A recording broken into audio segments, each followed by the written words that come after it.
The one thing most adults crave for is the innocence they possessed as children, thus the adage, as innocent as a child. Therefore, it is inconceivable why someone would harm a child. When Sophia Nakandi and her husband went their separate ways, it paved way for a stepmother in their children's lives. Hello, this is Life Stories. 6 years ago, Aisha Nabukeera's body was put to flames when her stepmother directed her to wear a particular dress and light a candle. Aisha said a lot in the heat of the moment and later on, but to this day, she maintains that her stepmother burnt her. Today, we highlight the plight right from her home in Masaka through her treatment and the aftermath. Welcome to the show. My name is Justine, your host. Lord knows how Safina Ndagiri took her time to buy a dress, dip it in petroleum oil, force the little girl to wear it, and light a candle. The rest, Aisha tells in her story. Here is Aisha. How are you, Aisha? I'm okay. Yeah. How is your day today? Yeah, it's okay, fine. Yeah. Tell me about your childhood. How was life growing up? Okay, I grew up in Masaka with, both parents, but they separated because of...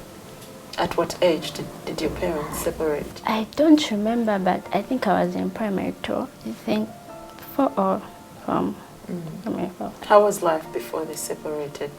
Okay, it was, we used to be happy. We are 6 kids and I'm the 4th born. Yeah.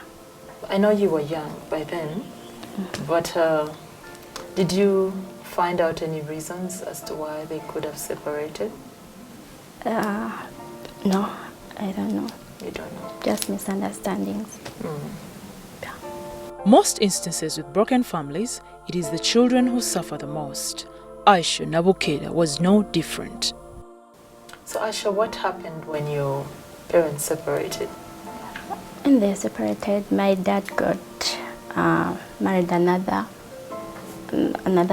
woman, and then we used to stay. He had two homes, one in Chiabakuza and then I was in Nyendo. That's where we used to stay. First we used to stay alone. Yeah, kids.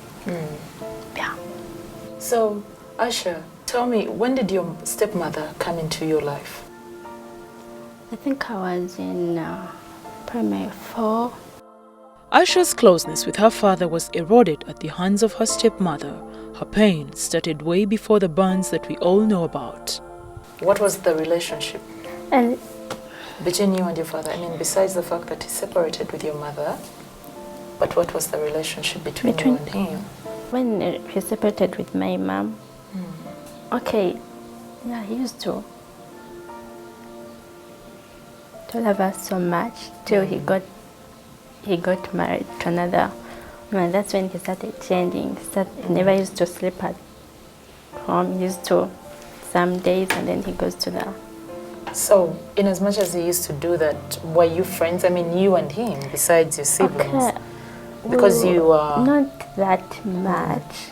Okay, we were, because my daughter and the father, obviously there was some relationship. But not how we used to be. When my mom used to be there, so. Because you mentioned earlier on that he loved you so much. Yeah. Did this continue even when your mom left? Kind of. But you felt like it changed for some time. Yeah. And that time is? When he got married to another. To your stepmother. When I was in P6, I think P6 or P5, then he told me to, because it was 3rd term holiday, he told me to Uganda. I have my holiday from there, my stepmom's place.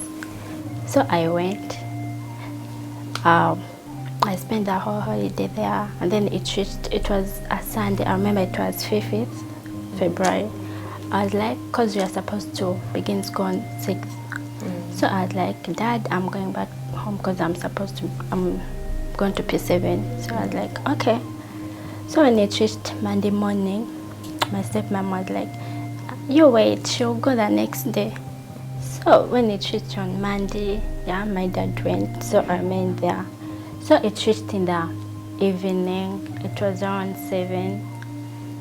So she called me, the house, she was like, she had a dress, it was, I don't remember the car, but some pink, okay, some color, I'm not yet sure. And it was not your dress? She she brought just, it for you? Yeah, I don't know where she got it from. So she was like, Aisha, put on this dress and then you light a wick candle. So when I got that dress, I was like, Mom, that is smelling perfume, fuel. So she was like, I've told you put on that dress. Like, because I used to fear her so much, I used to respect her. So I was like, yeah. You felt forced to put on the dress? Yeah, she forced me. So when she told me, we are all of us she had 2 kids, boys. So she told them that you get out and then you leave Aisha to light They were young boys? Yeah, they were young, Younger like than 3 you? years. Yeah. So when then she went out, she was like, I want you to light that wick candle. She went out of the house? Yeah, she went out. Leaving you inside? Yeah, because she was peeling. I was peeling my turkey. So when I looked like this, it just got my body. I shouted, shouting. No one was helping. So I ran out of the house. She heard you scream and she did not come? Yeah, she was seated outside peeling. So I ran out of the house. Fire, but I was shouting, so no one was helping me. So when I was running, some guy I don't remember, he came and then he put out the fire. So later I saw my stepmom coming. That's when she poured water on my body. Yeah. Then I was rushed to the hospital, some clinic, it's a clinic Hope. Yeah. I said their treatment like that. Then my dad came, then they transferred me to another Mulago hospital in Masaka. What was the reaction of your father when he saw you in that state? I don't really remember, but because I was in pain, So my dad, I don't know, because for me they told me, yeah, he slapped her. Like what happened, she was just, I don't know what happened. So I went to they transferred me that night to Mulago. That's when they called my mom. My mom came. Your real mother? Yeah. So she came. Yeah, that's when we started. Then, okay, I was getting worse because I started smelling the burns. So they transferred me to some village doctor. A herbalist?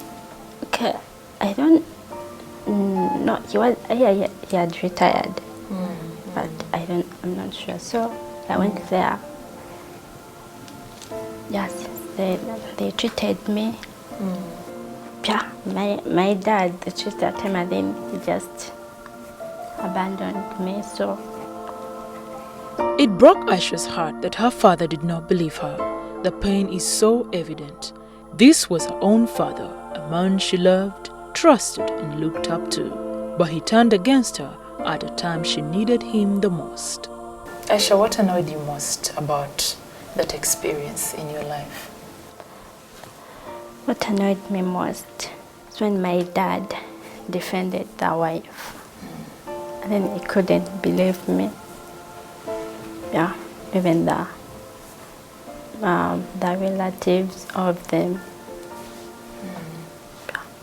When you were in the hospital in Masaka, I know you were sick and you were admitted actually. You wouldn't know much about what was going on outside.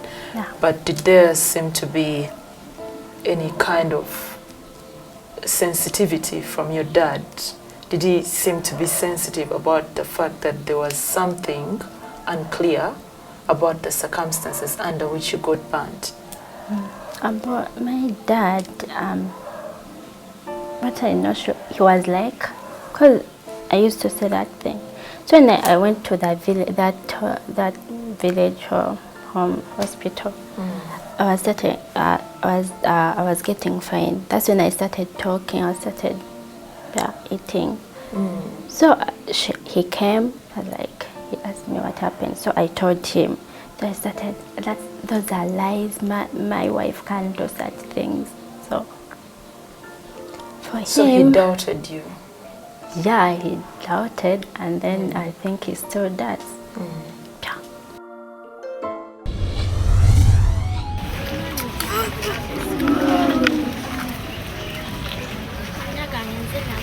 Aisha.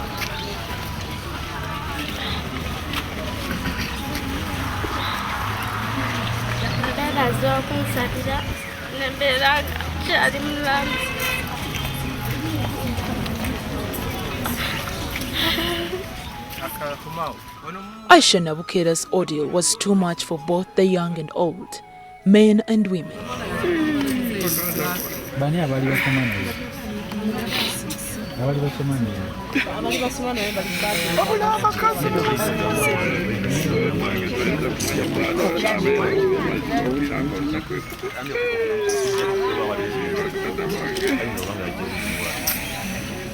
Whatever happened to humanity, whatever happened to the true African woman who loved all children equally?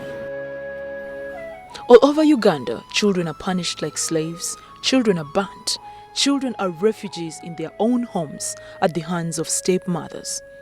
The cases of such children are many. Some we find out and some are never reported. The number of children abused by stepmothers is way beyond what any media house can possibly report. You're still watching Life Stories. We just heard from Aisha Nabukeera. Aisha tells a tale of the misadventure where her stepmother burnt her when she was only 13 years old. We're going into a short break, and when we return on Life Stories, we continue with Aisha's story. When we return on Life Stories, did they try to get serious about the investigations? Kind of. I think kind of. But even them they told us they are investigating. That's the investigations. That's the only thing they are telling us. So